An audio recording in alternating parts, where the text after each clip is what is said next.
Vesa Kivimäki valmistautuu suoritukseen linja-autolla 2 pyörällä ajoon. Ja siitä lähdetään rampille.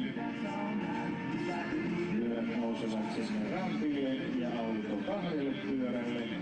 Löytyykö oikea linja? Sieltä taisi löytyä heti kättelyssä oikea balanssi. Tyylikkäästi Vesa kurvailee tällä 10 000 kiloa painavalla linja-autolla täällä lentokentällä auringon laskiessa kauniin syysilman kautessa ja pitkälle menee hitaasti, mutta varmasti.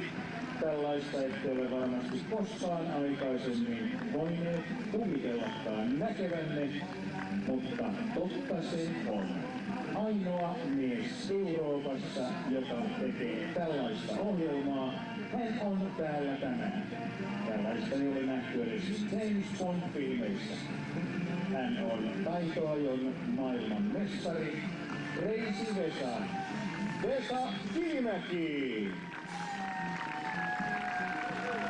Crazy Vesa!